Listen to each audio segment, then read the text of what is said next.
Bonjour, bienvenue à tous. Alors évidemment, quand on évoque la cybersécurité, tout de suite viennent à l'esprit des hôpitaux paralysés par des virus, des logiciels espions qui s'insinuent jusque dans les administrations les plus stratégiques, des vols de données confidentielles, et puis bien sûr la sécurité de son ordinateur personnel ou même de son propre téléphone. Alors derrière ces exemples qui font parfois la une des médias, eh bien, la réalité du terrain, c'est qu'aucune entreprise aujourd'hui n'échappe désormais à ce genre de problème et qu'il y a urgence à s'organiser avec à la clé, évidemment, des dizaines de milliers d'emplois en France. Alors, quelles perspectives pour ces activités, quelles compétences sont requises et puis quelles formations sont disponibles aussi. C'est de tout cela dont nous allons parler avec nos invités cet après-midi. Et donc, je vais vous les présenter tout de suite. Anne Doré, vous êtes fondatrice de la société de cybersécurité Adel. Vous êtes aussi secrétaire du CLUSIF, qui est l'association qui regroupe les grandes entreprises autour des enjeux de cybersécurité. Donc, à vos côtés, Stéphane Guéraud, vous êtes chargé de mission cybersécurité à la Direction générale de l'enseignement scolaire au ministère de l'Éducation nationale. Et enfin, Éric Vauthier, vous êtes responsable de la cybersécurité au groupe ADP, Aéroport de Paris. Alors, on ne sait pas toujours, mais Aéroport de Paris, c'est une vingtaine d'aéroports dans le monde entier. Alors justement, je vais commencer par vous, Éric Vauthier. Vous êtes un peu justement au plus près du concret de ces problèmes de cybersécurité dans votre quotidien. Alors, dites-nous un peu, quelle est la nature du risque pour une grande entreprise comme la vôtre et comment ça se concrétise? Par exemple, peut-être un chiffre, combien il y a d'attaques sur votre système informatique chaque jour? Ça, c'est toujours la grande question. Je vais y répondre. Je vais répondre d'abord la première partie de la question sur le risque. Je vais pas faire un cours de cybersécurité, mais je vais essayer quand même de poser un certain nombre de concepts. On a en fait les risques, on les classe généralement dans 4 grandes catégories. S'il se passe quelque chose de malveillant sur le système d'information d'une entreprise, les risques vont être de 4 ordres. Il y aura un risque potentiellement opérationnel, ça va s'arrêter de fonctionner. Il y aura un risque financier, ça va coûter de l'argent soit de pas fonctionner, soit de le réparer. Il va y avoir potentiellement un risque juridique, notamment autour de tout ce qui tourne autour de la protection des données à caractère personnel, mais il y a plein d'autres sujets, bien évidemment. Et puis un risque d'image de marque, un risque de réputation, altération de leur réputation en cas de cyberattaque. Puis j'ai la chance d'être dans un aéroport, comme vous l'avez dit, et effectivement, on a également, nous, des préoccupations autour de la sécurité de nos passagers et la sécurité du trafic aérien. Donc, pour caricaturer, le risque de cyberattaque peut endommager les processus ou les activités d'une entreprise et ensuite créer des impacts dans ces 4 catégories que je viens d'évoquer. Et donc le but d'une entreprise, ou en tout cas d'un responsable cybersécurité comme moi, c'est d'essayer de mettre en œuvre un certain nombre de protections pour éviter que ces cyberattaques réussissent et mettent à mal les activités de l'entreprise et puis génèrent tout ce que j'ai évoqué. Donc ça reste très générique, mais si on prend le cas de l'aérien, on peut rapidement faire des scénarios catastrophes sur ce que une attaque sur des systèmes de sûreté pourrait en occasionner, sur la piste, et puis après on a des choses plus bénignes comme les attaques sur le site web, et puis vous avez plus les horaires de vol, etc., etc. Donc on va cataloguer tout ça et puis essayer de faire en sorte que ça n'arrive pas. Donc pour répondre sur les chiffres, j'ai regardé avant de venir les statistiques, par exemple sur ADP, sur le site web. On va prendre des choses assez simples. Le site web d'ADP sur le premier trimestre, c'est 1 milliard de connexions. Donc 1 milliard de connexions effectives. On en a rejeté plein avant parce qu'il y a un trafic malveillant, facile à éliminer. Puis en fait, on a une espèce de système d'entonnoir où on va affiner notre surveillance pour éliminer de plus en plus de trafic. Donc sur ce milliard de connexions, il y en a à peu près 20% qu'on identifie très rapidement comme malveillantes et qu'on rejette tout de suite. Et ensuite, on descend, il y a des choses, les attaquants s'adaptent, essayent de ressembler à des flux normaux. Et donc, on affine au fur et à mesure notre analyse. Et grosso modo, sur ce milliard, on identifie sur le premier trimestre 1000 incidents de sécurité, c'est-à-dire des choses sur lesquelles on a investigué pour vérifier quel était Donc ça, c'est 1000 incidents sur... sur 1 milliard de connexions. D'accord. Mais sur quelle période? Sur le premier trimestre de cette année. Premier trimestre. D'accord. Et ces 1000 incidents, ils ont occasionné ils ont fait des dégâts? Donc non, ça on se reparlerait d'attaque. Donc là, je suis désolé, c'est pas très croustillant. On n'a pas subi d'attaque avec un impact comme je l'évoquais tout à l'heure. C'est Donc plutôt voilà. rassurant. Bah, oui, c'est rassurant. Ça veut dire que nos équipes ont fait du bon travail. Et c'est d'ailleurs pour ça qu'on les paye. Et juste un autre exemple qui parlera peut-être aussi au public, sur le volume de messagerie qu'on reçoit, il y en a un tiers qui est malveillant. Et donc là, c'est la même chose. Les acteurs malveillants, enfin les attaquants, comme on dit, essayent de contourner nos sécurités. Et c'est un jeu du chat et de la souris. Et alors, les malveillants, vous arrivez à identifier qui ils sont et ce qu'ils cherchent?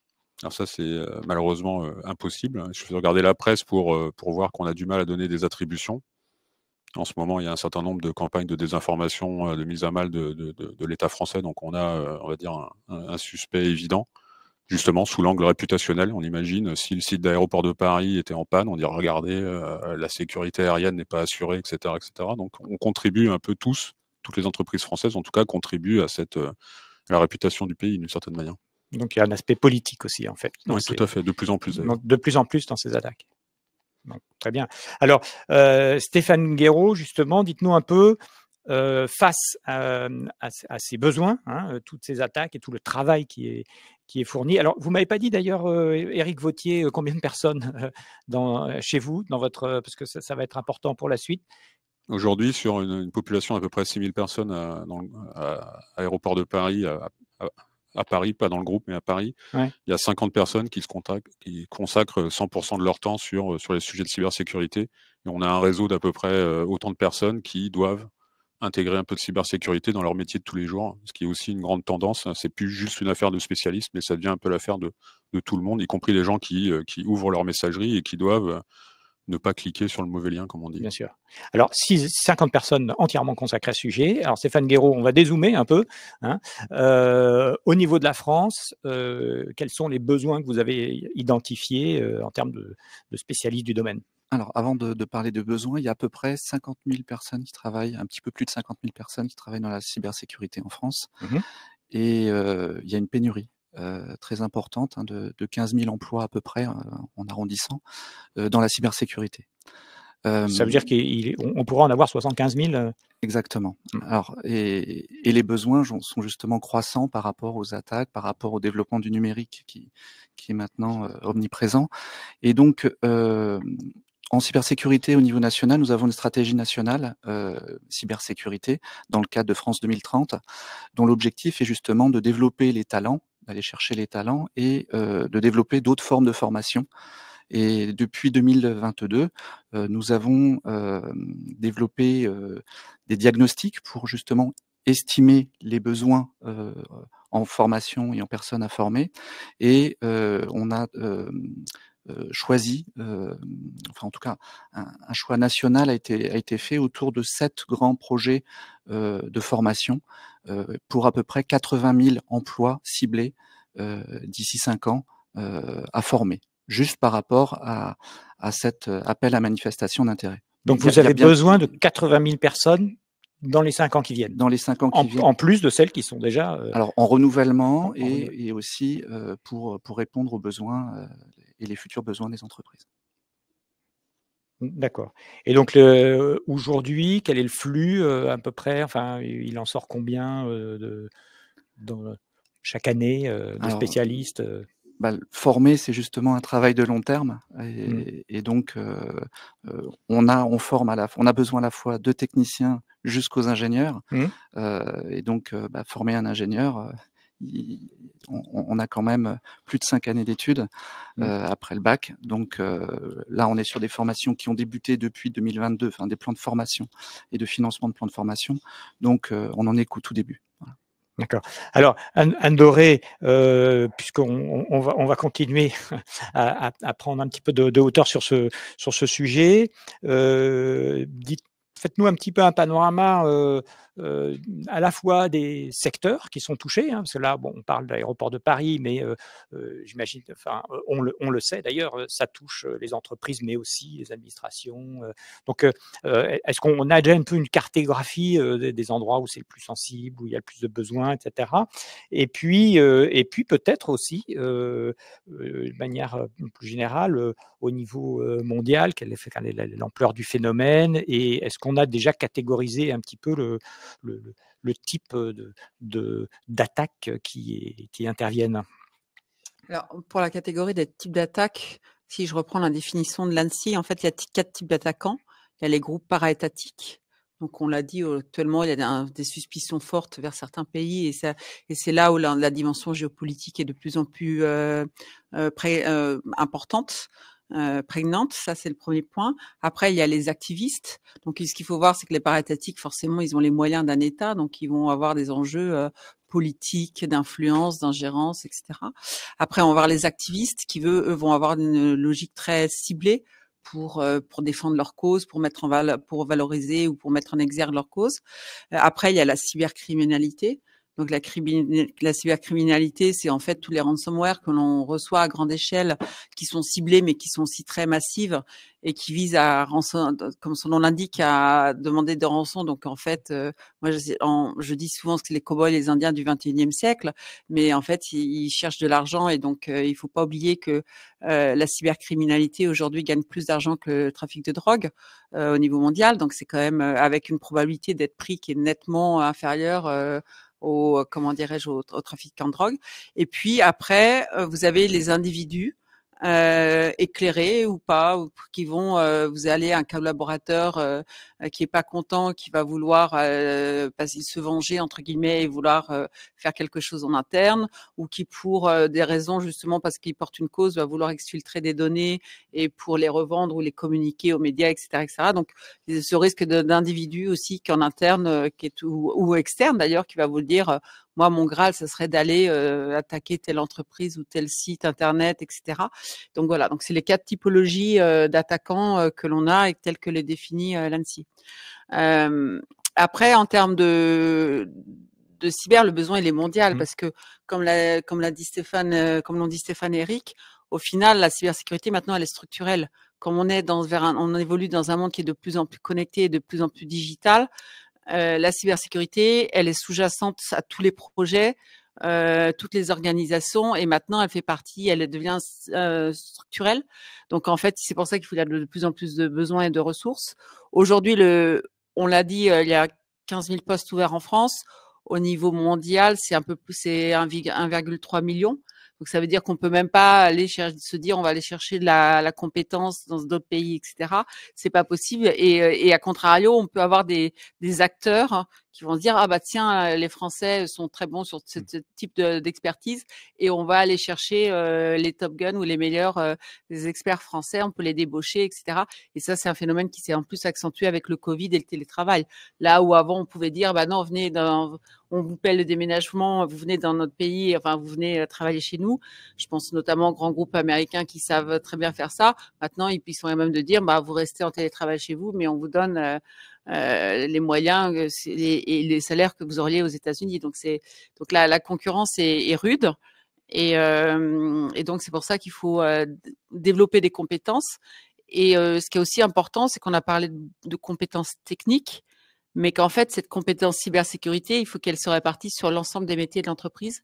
Et on y reviendra peut-être tout à l'heure, mais on a besoin de juristes avec des compétences cyber, parce qu'il faut intégrer cette dimension cyber dans les contrats, enfin les RH, on peut développer après.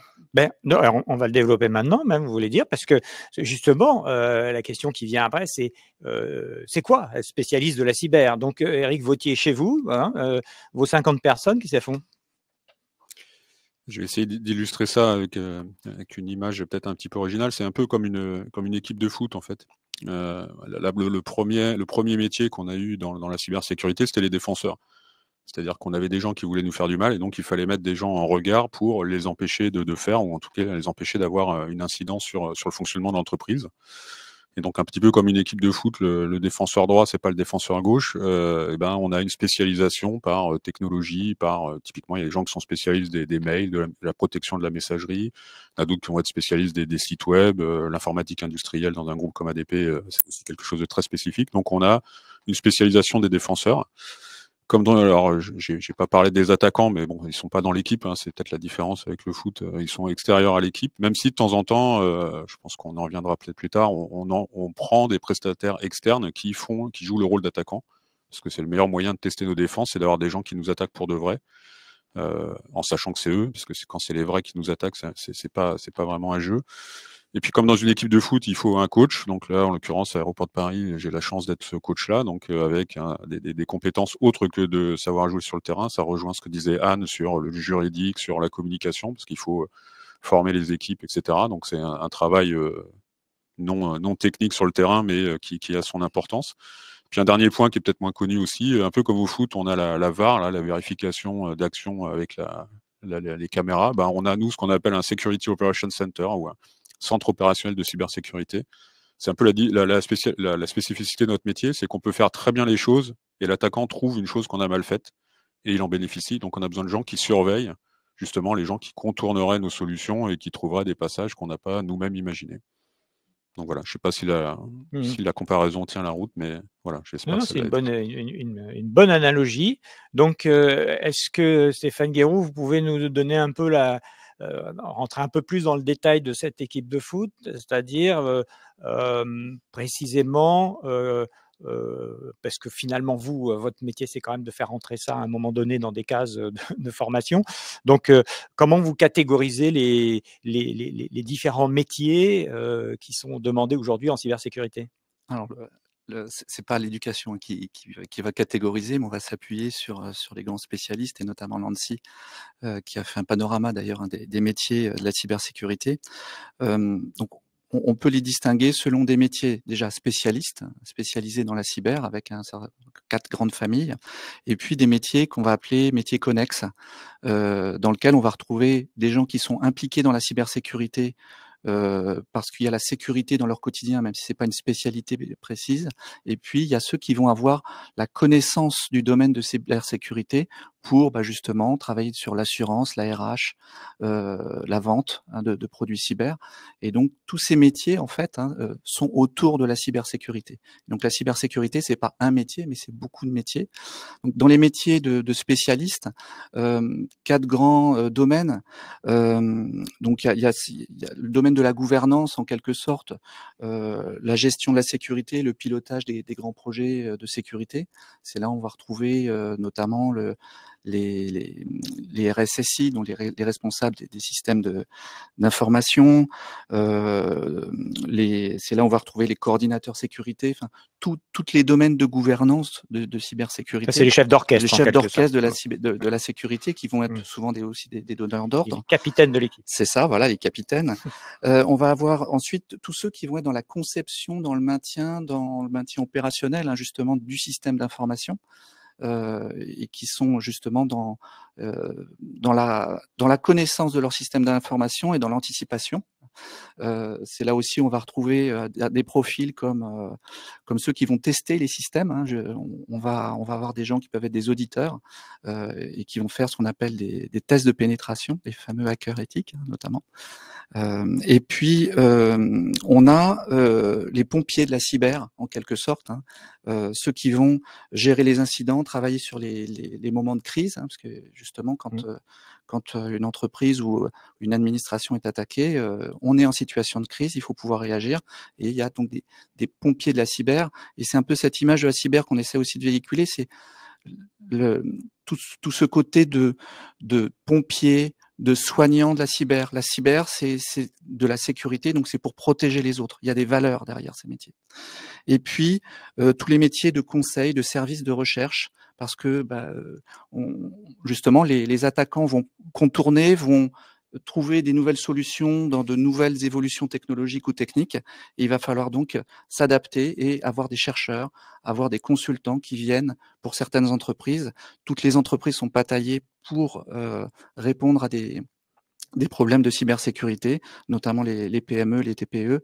Et donc là, on va faire souvent aussi appel à des consultants et ils vont justement essayer de donner des plans de sécurité, des plans d'anticipation du risque, essayer de tester justement les systèmes pour voir le système de réactivité des personnels. Voilà. Donc ça va au-delà évidemment de l'image du hacker à capuche véhiculé par les médias ou du bureau des légendes avec les cerveaux là qui font casser des ordinateurs à l'autre bout de la planète. Mais il y en a quand même en fait. Et vous parliez par exemple du hacker éthique. Alors peut-être Eric Vauthier, racontez-nous qu'est-ce que c'est et qu'est-ce que c'est un hacker éthique? C'est quelqu'un qui a les compétences d'un hacker et qui a une certaine éthique. Voilà, c'est une réponse un peu facile. Mais concrètement, non, c'est des gens qui sont censés être spécialistes des solutions de contournement et qui vont qui ont une charte de déontologie, évidemment. C'est-à-dire que quand ils font une découverte, il y a toujours le risque, c'est l'inquiétude des responsables cybersécurité comme moi, c'est qu'on demande à des gens de tester des failles, et ils trouvent une faille et il faut qu'ils la signalent, quoi, pas qu'ils la gardent pour eux. Donc on a un certain nombre de compétences suivant le domaine technique, hein, je l'évoquais un peu tout à l'heure. Puis on a aussi quelque chose qui est intéressant, y compris dans l'axe pour rentrer dans la profession. Et j'invite tout le monde à regarder ça. C'est ce qu'on appelle le bug bounty. Ça reprend. On parlait de cow-boys et indiens. Là, on est dans les chasseurs de primes. Donc on a également des entreprises comme ADP notamment le fait. On a des programmes où les gens, on leur dit, bah voilà, essayez de hacker notre site. C'est pas des employés, c'est des gens qui, encore une fois, ont une déontologie qui nous garantit que leur découverte, ils nous les signaleront et on les récompense en fonction de la gravité de ce qu'ils trouvent. Et ça, c'est une activité, je vais pas dire un métier, c'est un peu flou, on va dire, mais c'est quelque chose où il y a beaucoup de jeunes qui arrivent par cette voie-là. C'est-à-dire des compétences qu'ils ont développées par eux-mêmes. Il y a des programmes pour se former sur Internet. Il y en a beaucoup qui arrivent avec aucun bagage scolaire à proprement parler, mais qui ont énormément de compétences et qui rentrent par ce biais-là pour ensuite, après, intégrer d'autres métiers un peu plus tard Donc dans vous leur en carrière. embauchez, quoi. Vous faites des concours en quelque sorte, et puis vous repérez les bons et vous les Alors, embauchez. pour être très précis, on n'en embauche pas, mais il y a énormément de sociétés qui ont des moyens D'accord. différents qui le font. Il y a également des concours, effectivement, il y a des hackathons. ADP, on en a organisé. Et les jeunes sont, enfin, c'est aussi merveilleux de voir comment les jeunes sont, enfin, ça rejoint la notion que Stéphane évoquait. En fait, la protection, il y a une valeur de dire je vais contribuer à la protection d'un système d'information. Et ADP, on a ouvert nos systèmes à des jeunes et notamment, une fois, on les a lâchés sur une volée de banques d'enregistrement, ce que vous utilisez quand vous prenez l'avion. Et ils étaient fous entre guillemets, positivement, de pouvoir tout tester et essayer de rentrer par tous les ports USB possibles qu'ils ont trouvés.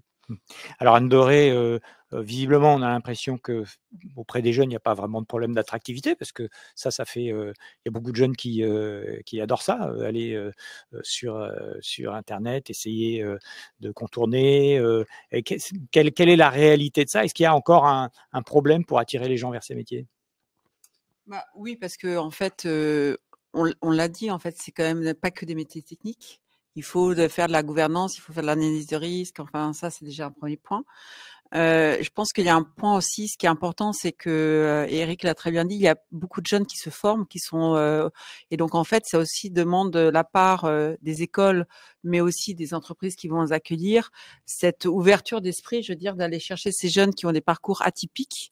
Et c'est pour ça que lorsqu'on a travaillé avec Stéphane sur la matrice des métiers et des compétences, on n'a pas tant parlé en niveau scolaire, mais en compétences. Parce que vous allez avoir des jeunes, moi j'ai eu le cas d'une société de service alors c'était pas en France, mais ils ont recruté un jeune de 16 ans pour faire pour être un hacker éthique.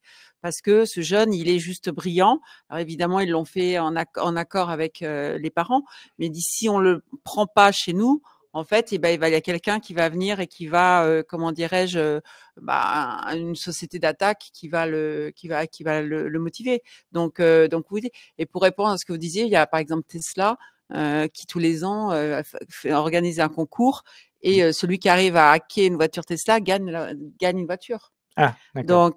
Donc voilà, donc ça c'est et donc les métiers sont très divers et je pense que Stéphane et Eric l'ont très bien dit, c'est que derrière la cybersécurité, en fait, il y a pas que des métiers techniques, mais il y a du sens et il y a de la valeur. Et c'est ça, en fait, quand on travaille pour ADP, on protège la sécurité des passagers. Lorsqu'on défend un hôpital, on défend les données bancaires, les données de santé, pardon, des patients. Et je pense que personne ici n'a envie d'avoir ces données médicales se balader et au vu et au su de tout le monde. Et donc, en fait, derrière la cybersécurité, il y a vraiment des enjeux de responsabilité sociale qui sont extrêmement fortes. Et d'ailleurs, enfin, c'est un sujet sur lequel je travaille, mais il n'y a pas de cybersécurité, enfin, il n'y a pas de responsabilité sociale et économique sans cybersécurité. Donc, en fait, la cybersécurité, c'est pas une finalité dans une entreprise. Elle est là pour protéger une communauté, elle est là pour protéger un État. Et donc, c'est aussi ces valeurs qu'il faut mettre en exergue pour attirer les jeunes qui sont aussi en recherche de métiers à valeur. La sécurité fait partie de ces métiers à valeur. ils vont aller défendre l'énergie renouvelable, défendre plein de choses. Mais en fait, c'est ça qui est extrêmement important. Je sais pas, voilà. Et vous me disiez quand on en parlait avant que il faut aussi convaincre les profs et les familles que c'est un métier qui gagne bien et qui connaîtra pas le chômage. Alors oui, c'est un métier, en fait, c'est une filière nouvelle, donc pas grand monde la connaît, mais moi j'ai la conviction, c'est déjà le cas aux États-Unis, c'est le cas dans certains pays, certaines entreprises, mais il y a des responsables cyber qui sont au comité de direction. Donc si on peut faire carrière dans la cyber, avoir des vrais beaux métiers, comment dirais-je, avec des vraies carrières, et ça on y travaille. Et puis en fait, lorsqu'on fait de l'analyse de risque cyber, et ben après on peut aussi évoluer, c'est valorisé, on peut aller vers d'autres métiers dans l'entreprise. Donc en fait, ce sont des métiers en devenir. Et donc, et même si un jour on veut sortir de la cybersécurité, de toute façon, il y a tellement de compétences qui sont importantes dans la cybersécurité qu'on pourra toujours valoriser ces compétences-là pour d'autres métiers au sein de la cybersécurité. Aujourd'hui, les dirigeants doivent être formés à la cybersécurité, les conseils d'administration doivent être formés à la cybersécurité. Donc, il faut développer des métiers, mais il faut aussi développer des compétences sur l'ensemble des collaborateurs, quel que soit leur niveau hiérarchique au sein de l'organisation. Alors voilà, vous parliez de compétences, donc ça tombe bien. Il faut les acquérir quand même, ces compétences. Donc Stéphane Guéraud, faites-nous un peu le bilan des formations, enfin le bilan. En tout cas, essayer de dresser un petit peu un panorama des formations qui existent aujourd'hui. Alors, peut-être pour commencer, est-ce qu'on peut commencer sans le bac ou juste avec le bac? Alors, on peut commencer avec le bac, hein, puisqu'en fait on a développé depuis cette rentrée scolaire 2023 à 2024 une filière qui s'est transformée, la filière système numérique en voie professionnelle, qui est devenue maintenant, et pour la première fois dans le système scolaire, on a le mot cybersécurité. C'est la filière donc CIEL, cybersécurité, informatique et électronique. Donc qui est une filière donc qui commence à partir du lycée professionnel, hein, depuis la première, donc seconde première, et un bac professionnel CIEL. Ce bac professionnel, il permet de pouvoir rentrer directement dans le monde de l'entreprise. Enfin, on conseille plutôt d'aller un petit peu plus loin quand même. On peut avoir une mention complémentaire qui est nouvelle aussi, qui s'appelle mention complémentaire cybersécurité, juste au niveau du bac, qui existe plutôt pour le domaine industriel. Donc, comme une option c'est une mention complémentaire, c'est-à-dire qu'on la passe juste 1 an après le bac. Donc c'est pas oui. une année de formation, c'est une petite année de formation, c'est une spécialisation qui est attestée par cette mention complémentaire. C'est l'attestation d'une petite spécialité qui permet d'avoir un niveau de technicien. Et qui permet de rentrer dans la vie professionnelle. On a besoin de techniciens dans les entreprises. Alors si on monte après? Alors si on monte après, on a au même niveau que la mention complémentaire cybersécurité, on a une autre mention complémentaire qui s'appelle SNO, donc système et nouvelles organisations. Donc c'est l'équivalent de la mention complémentaire cybersécurité. Elle a pour objectif d'orienter plutôt vers une spécialisation cyber, d'hygiène numérique. Ce sont les personnes qui vont être responsables de la politique de formation, de sensibilisation à la cyber dans les entreprises qui ont un niveau de technicien et qui sont plutôt au niveau des services. Donc, CIEL plutôt au niveau de l'industrie, SNO plutôt au niveau des services. Voilà. Ensuite, on a les BTS. Donc là, les BTS, on a 2 filières qui existent. Là encore, avec une orientation selon si on est industrie. Donc la filière industrielle, toujours CIEL, le même nom. Donc CIEL au bac pro, CIEL au BTS. Le deuxième CIEL, on va dire. Avec donc 2 années, et là il y a des spécialisations possibles, soit au niveau donc on est dans la partie informatique et réseau des entreprises, et puis on est aussi dans l'électronique. Donc là, une spécialité électronique, objet connecté, et une spécialité plutôt réseau d'entreprise. Et puis l'autre BTS, c'est le BTS SEO, donc services aux organisations, services informatiques aux organisations. Là, on est plutôt sur les logiciels, la sécurité donc plutôt du réseau web, donc les sites internet, le développement de logiciels, et donc là aussi deux spécialisations. Donc le BTS SEO, je reprends juste mes notes parce que c'est toujours un petit peu. Donc il y a le SEO SLAM. Tous les acronymes. Voilà, c'est ça.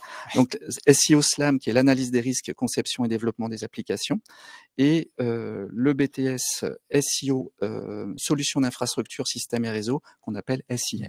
Voilà. Et il faut savoir que en fait, dans ces deux BTS, la cybersécurité est à peu près du même niveau. C'est un bloc obligatoire dans chaque. D'accord. Et il y en a beaucoup plus d'élèves dans la BTS SEO actuellement que dans le BTS Ciel, mais le BTS Ciel est renouvelé. Donc, on peut s'attendre à... Il y en a à peu près partout en France? Alors, les BTS sont dans tous les lycées. Mais on peut faire du ciel partout? Alors, on peut en faire dans toutes les régions. Ça, dans toutes les régions, voilà. D'accord. Et il y a à la fois une filière publique et une filière privée. Donc, il y a une offre de SEO et de ciel partout en France. Vous en formez combien des BTS ciel? Alors, des BTS ciel année. et SI, c'est à peu près 2500 élèves à peu près formés chaque année.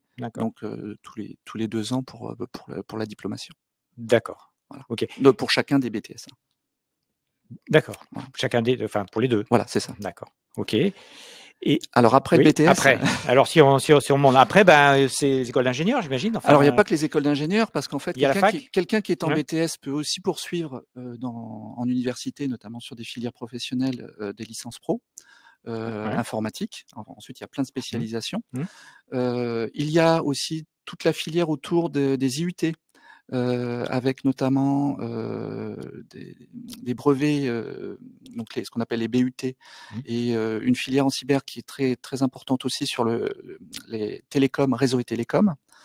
Donc on retrouve aussi là dans les universités. Et puis après, on peut aller jusqu'aux écoles d'ingénieurs, bien évidemment, qui ont là un cursus d'école préparatoire aux écoles d'ingénieurs et les écoles d'ingénieurs, et des écoles spécialisées aussi. Donc l'offre est vraiment très importante et complète. Et ça, c'est vraiment très important à dire, du lycée pro jusqu'au doctorat en université, puisqu'on peut avoir des chercheurs en cybersécurité, et donc des écoles spécialisées qui existent et qui se développent de plus en plus. Alors beaucoup d'écoles sont en région parisienne, parce qu'il faut savoir aussi qu'en cybersécurité, il y a beaucoup d'entreprises qui sont en région parisienne, et qu'une grande partie des personnes qui travaillent en cybersécurité actuellement sont en région parisienne. Mais il y a aussi des écoles au niveau des grandes villes, Lyon, Marseille, Lille. Alors, il y a évidemment les écoles d'informatique, EPITA, Epitech, enfin, toutes ces écoles qui sont spécialisées. Et puis, il y a des écoles vraiment qui ne font que du cyber. Que de la cyber. Voilà. Il y en a beaucoup? Alors, elles sont de plus en plus nombreuses, et elles se développent. Pour l'instant, elles ont parfois 2-3 ans d'existence. Et je ne vais pas toutes les citer, on peut en citer quelques-unes. Il y a Oteria, 2600, Guardia, enfin voilà. D'accord. Qui sont des établissements privés tous ou... Alors qui sont des établissements privés qui ont souvent un système d'alternance, d'apprentissage.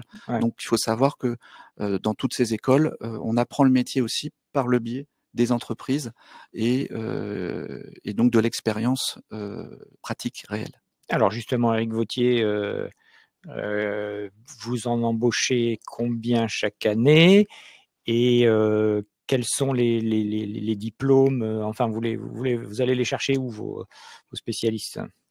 Oui, alors on a deux niveaux de recrutement. On a les personnes expérimentées, mais je ne vais pas trop en parler, c'est pas le sujet aujourd'hui. Là, c'est que de la cooptation, mais c'est un sujet à part. Après, on embauche également des débutants. La plupart du temps, c'est ce que j'appellerais des faux débutants.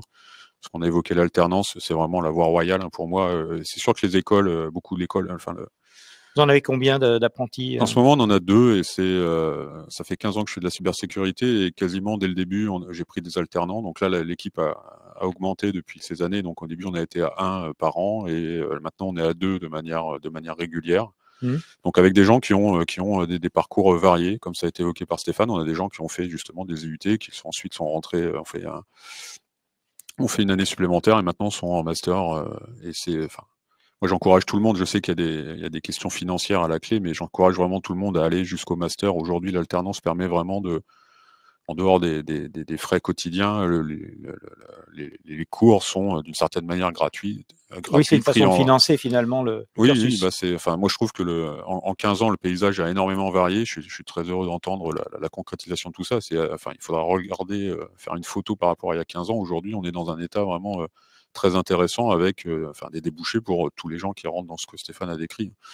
Et donc sur la partie alternance, oui, on a énormément de gens qui sont rentrés chez nous. On a même eu des gens qui étaient après. Alors l'alternance, je ne vais pas rentrer dans les détails, mais je crois qu'il y a une catégorie d'âge et puis au-dessus, on passe dans une sorte le terme m'échappe, mais de qualification professionnelle ou quelque chose comme ça. On a également des gens qui ont fait ça. Une personne chez nous qui a eu une carrière dans l'armée, qui à un moment est partie, s'est reconvertie justement dans la cybersécurité. On l'a prise en alternance et aujourd'hui, elle est responsable cybersécurité de l'aéroport de Roissy. Donc en 6-7 ans de présence parmi nous, 3 ans d'alternance plus un peu d'expérience locale. Donc on recrute, alors pas tous, pas tous nos alternants, mais pour beaucoup, et je vois mes confrères aussi au-delà d'ADP, c'est énormément le parcours des gens qui rentrent chez eux, parce que encore une fois, c'est le mot que j'ai employé, ce sont des faux débutants, c'est-à-dire que c'est des gens qui ont quand même travaillé 2 ou 3 ans avec les équipes, qui connaissent très bien l'entreprise et ses aspects techniques.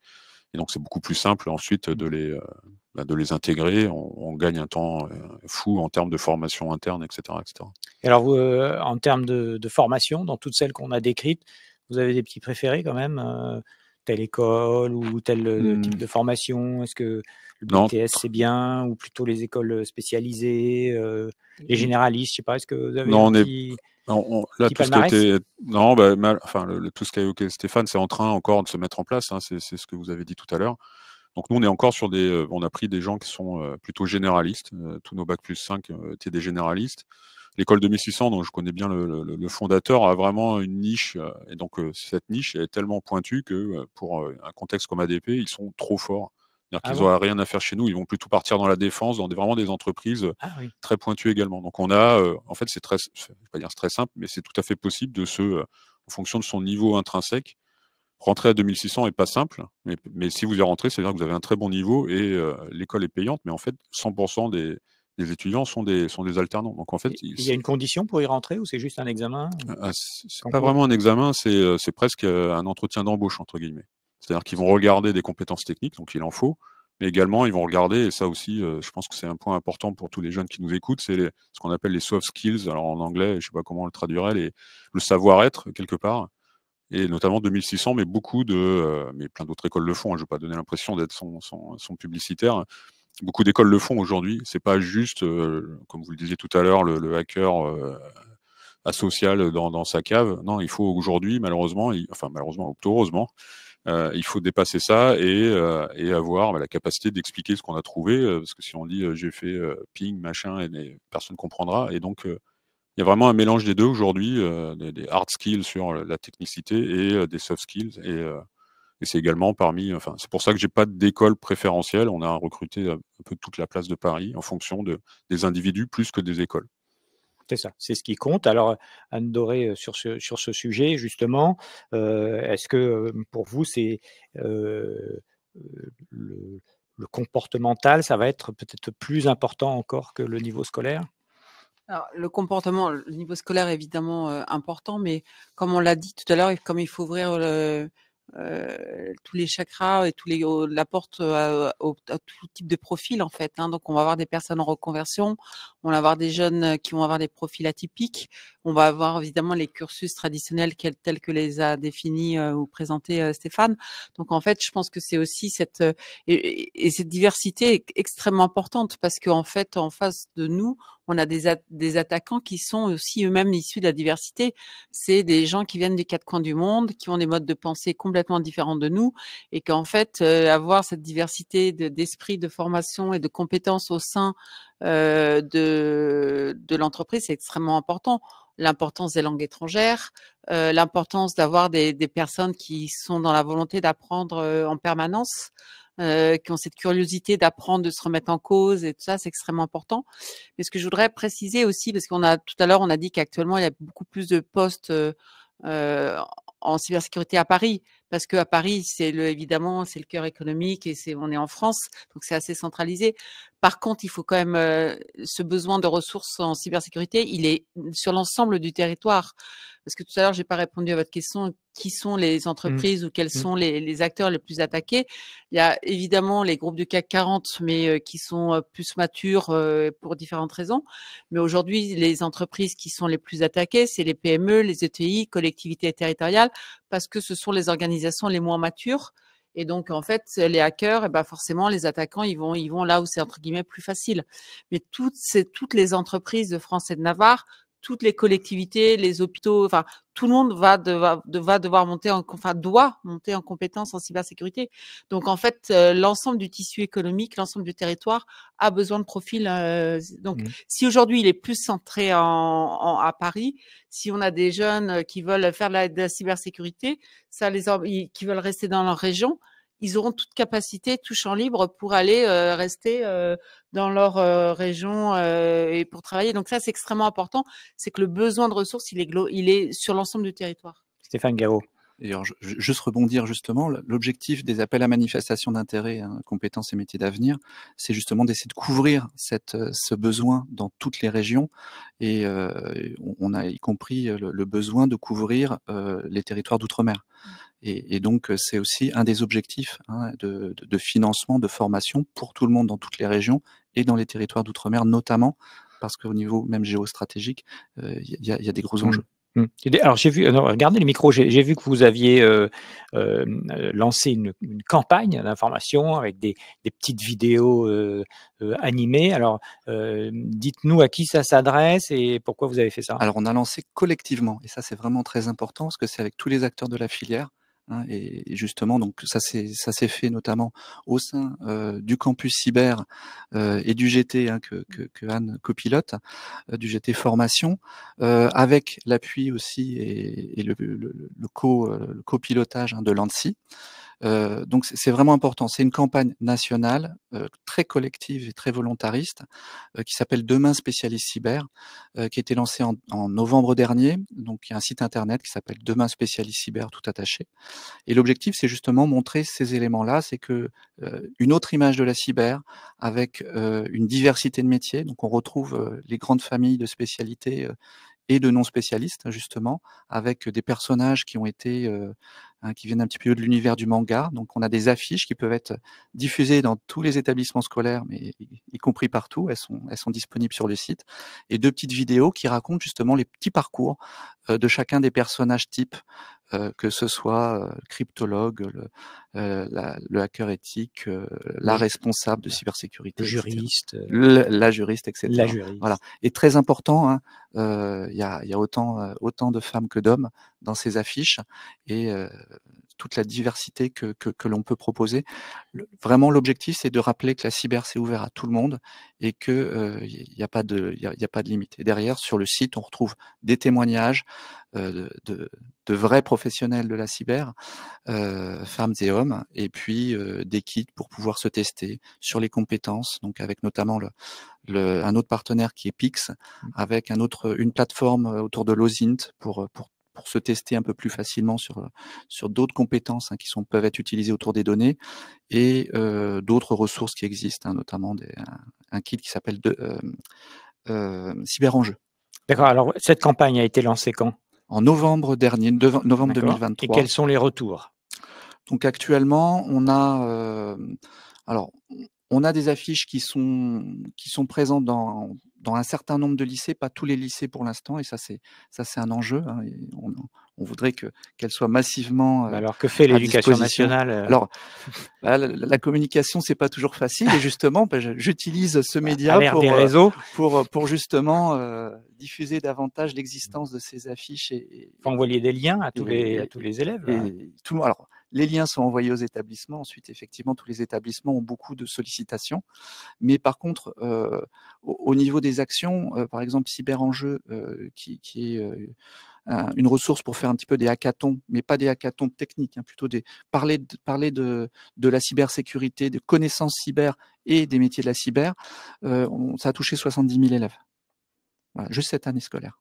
D'accord. Voilà. Et vous avez des retours sur Parce qu'il y a beaucoup d'élèves qui sont intéressés. Je pourrais vous le dire. Je pourrais vous le dire dans un mois, parce qu'on a lancé en fait un sondage avec l'ANSSI pour savoir un petit peu les choix d'orientation des élèves et savoir si justement ces types d'actions ont eu des répercussions sur les choix d'orientation. Ensuite, les choix d'orientation, il faut le savoir, c'est un travail répétitif et on aura véritablement le résultat de ce type d'action, il en faut d'autres que dans quelques années. D'accord. Voilà. Alors, je précise parce qu'on en parle beaucoup, mais je n'ai pas explicité l'acronyme, mais l'ANSSI, c'est l'Agence nationale de sécurité des systèmes d'information. Voilà, il fallait le dire. Alors, Stéphane en a parlé. Anne, une question pour vous. La place des femmes, alors c'est un sujet éternel pour la tech, pour le monde du numérique en général, pour le monde des ingénieurs aussi. Enfin, on tourne autour de ce sujet depuis des dizaines d'années. La cyber, c'est encore un métier d'homme? Oui, parce que même moi qui venais de l'informatique, avant je venais d'IBM, j'ai quand même trouvé que c'était quand même très masculin. Plus que l'informatique? Moi, je trouve, oui, enfin, les statistiques sont là. Il y a 11% de femmes dans la cyber, 2% en management. Donc, autant dire que c'est quasi nul. C'est, je pense, parce qu'on l'a dit, c'est des sujets, c'est la fameuse image du hacker à capuche qui donne une mauvaise représentation des métiers de la cyber. Mais je pense pas que. Et en fait, j'ai eu la discussion récemment. En fait, c'est même pas un enjeu c'est pas un combat féministe ou quoi que ce soit. C'est à quelque chose de factuel. On a besoin, on l'a dit, de profils. Aujourd'hui, on a 50% de la population active qui sont des femmes. Donc, de toutes les façons, on n'ira pas répondre aux besoins de la filière sécurité avec tous les enjeux sociétaux, économiques et de souveraineté qu'il y a derrière, sans aller chercher les femmes. Donc, et sans aller surtout chercher les jeunes femmes pour les embarquer vers ces sujets-là. Donc, en fait, je pense que c'est extrêmement important de les attirer et aussi de bien expliquer ce que c'est que la cybersécurité et de pas dire que la cybersécurité, c'est forcément quelque chose de hyper technique. Ça peut être très technique, mais ça peut être aussi pas technique, gouvernance, risque, etc., etc. Donc, mais c'est un vrai défi. C'est un vrai défi et ça veut dire aussi changer certains peut-être archétypes et puis d'avoir tout un. En fait, ça va être une multitude d'actions à mener, en fait, parce que Oui, pour voilà. il faut prendre les petites filles d'aujourd'hui dès le collège de façon globale vers les métiers, tous les métiers de la technologie Et de la science, et de la d'ailleurs. science. Oui. Et puis après, pour la cybersécurité, bah, il faudra il faut avoir des rôles modèles, il faut avoir, voilà, c'est complexe, hein, ça va pas se solutionner malheureusement en un claquement de doigts. Mais bon, mais le constat est pas bon, ça c'est certain.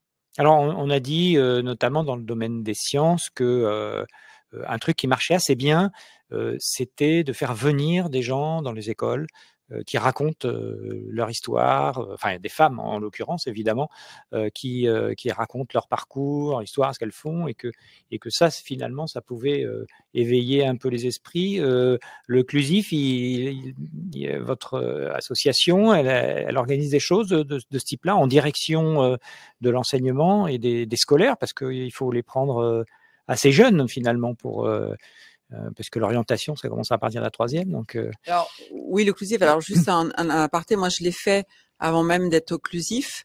Non, et je l'ai fait à titre personnel en réponse à une demande qui m'a été faite. Je me suis retrouvée dans un lycée, mais je me suis retrouvée dans la salle, il y avait que des garçons. Donc avant même d'aller dans comment dirais-je, dans les forums d'information. C'était quelle classe? C'était collège, ça devait être, je sais plus si c'était 3e ou lycée. Enfin, le fait est, c'est qu'en face de moi, j'avais des parents et j'avais des garçons. Donc à un moment donné, je pense qu'il y a et si vous discutez, il y a aussi le prisme des parents. Hein. Qui va dire mon fils fait une école d'ingénieur ou pas ma fille. Enfin ça c'est que je vais pas lancer le débat parce que c'est pas ma spécialité, mais c'est quelque chose qu'on entend souvent. Mais pour répondre à ce que vous dites sur le Clusif, oui, le Clusif, on a des partenariats avec des écoles, on a signé un partenariat avec les entretiens d'excellence. Justement pour aller expliquer à des jeunes quels sont les métiers de la cybersécurité. Et donc quand vous avez un amphi qui est plein, évidemment, il y a des jeunes femmes et des jeunes hommes dans la salle, et on essaye justement qu'il y ait un représentatif féminin.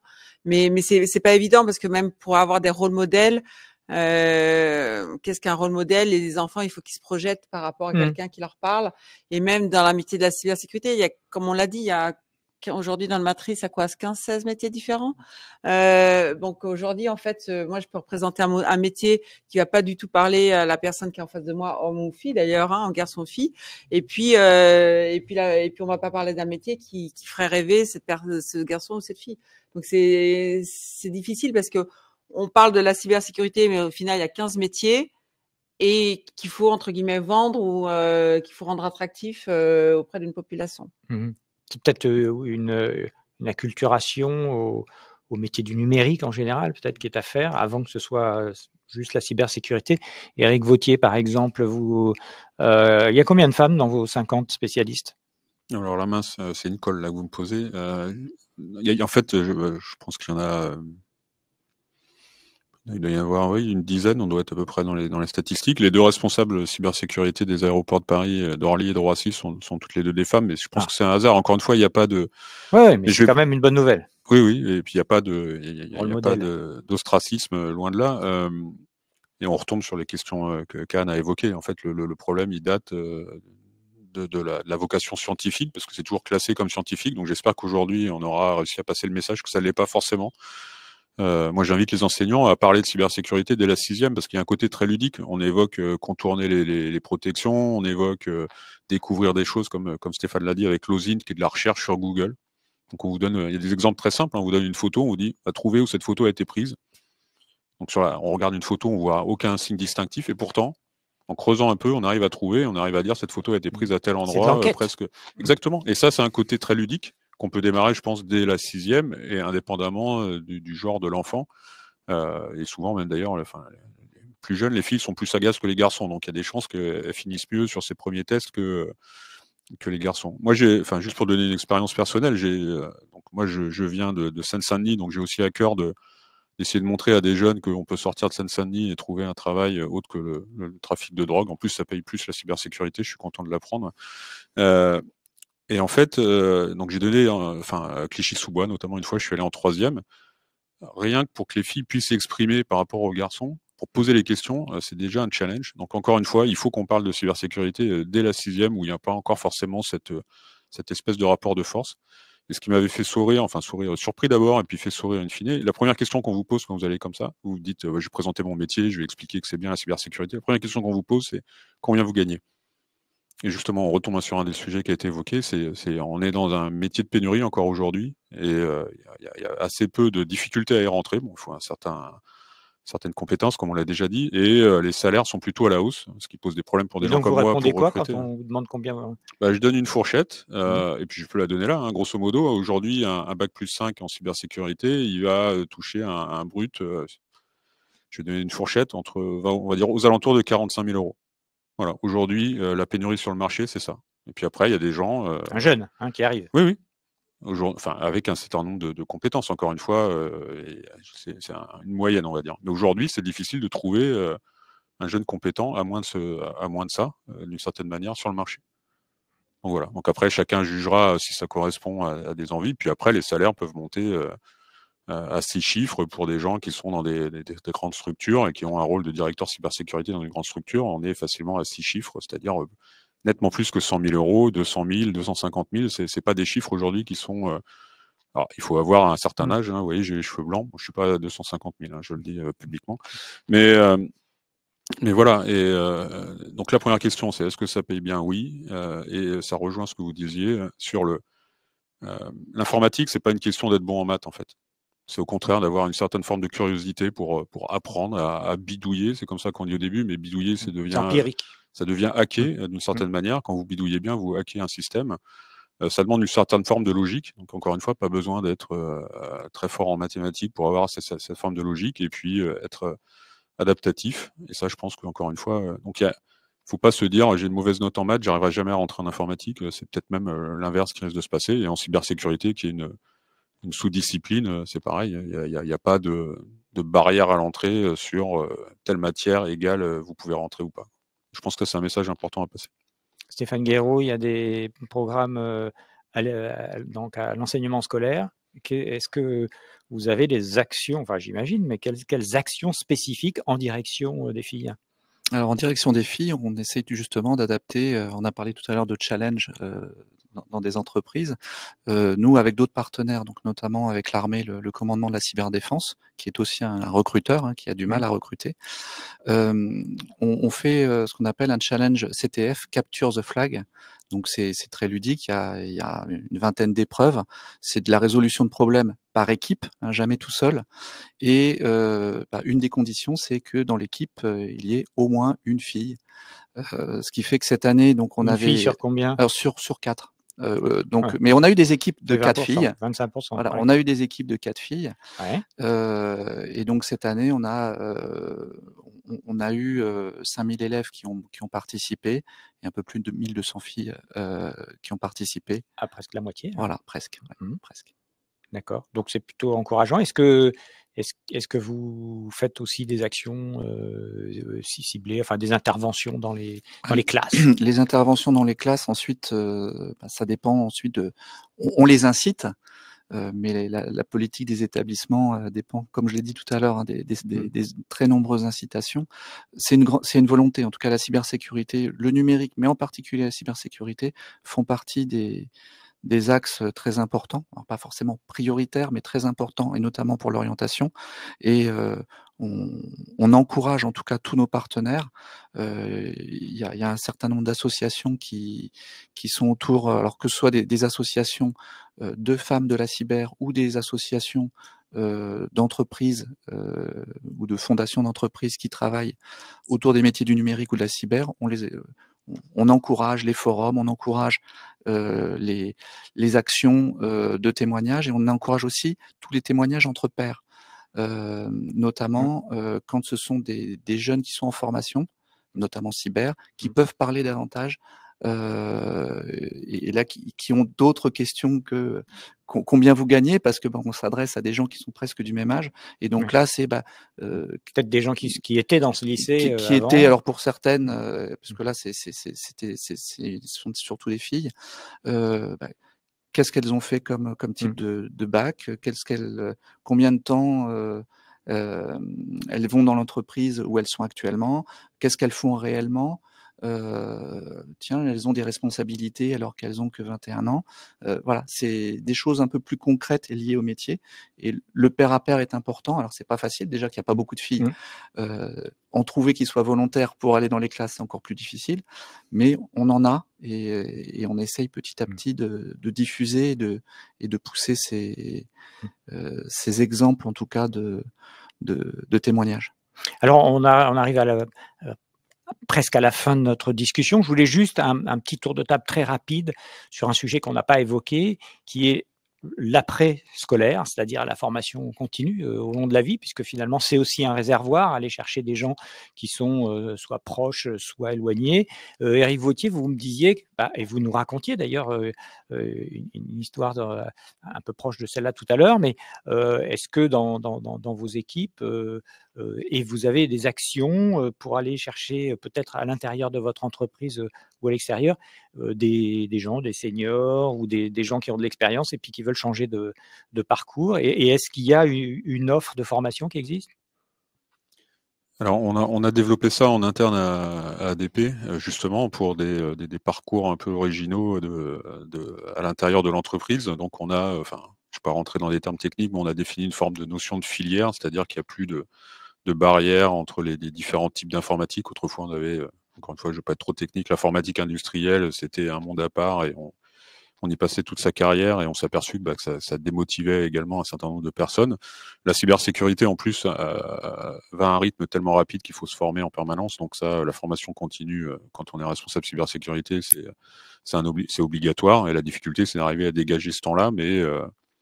Et donc, on a mis également une forme de formation interne qu'on appelle compagnonnage, c'est-à-dire que les gens se parlent entre eux pour essayer de montrer l'activité des uns des autres et orienter certaines personnes qui voudraient monter en compétences. Donc, on a plusieurs niveaux de formation. La formation continue, enfin, en informatique en général, c'est nécessaire. Moi, j'ai commencé à faire de l'informatique il y a une trentaine d'années.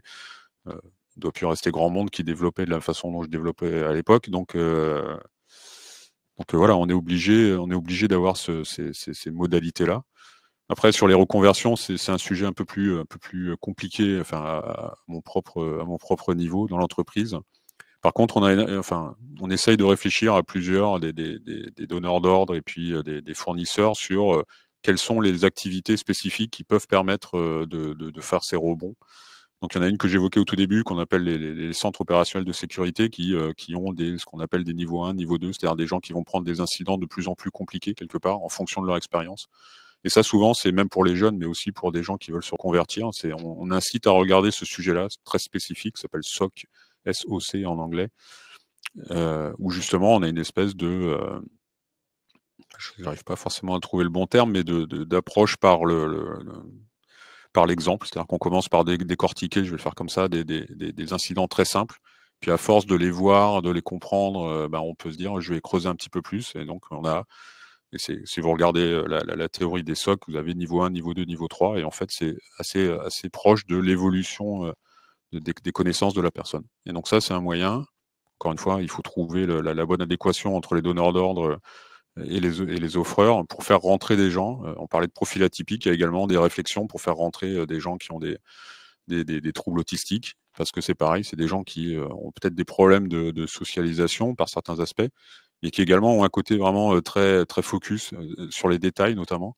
Et quand vous êtes en cybersécurité, le détail, souvent, ça peut être la différence entre je vois passer l'incident ou je ne le vois pas. Et donc finalement, de manière peut-être un peu surprenante quand on ne connaît pas le sujet, des personnes qui souffrent d'autisme peuvent être de très bons employés dans ces SOC. Et donc voilà, il y a un certain nombre de dispositifs sur lesquels on essaye de réfléchir, et pour certains, les mettre en œuvre dans notre entreprise. Alors, sur la formation continue, Anne-Doré, vous avez peut-être une expérience aussi à partager sur ce sujet?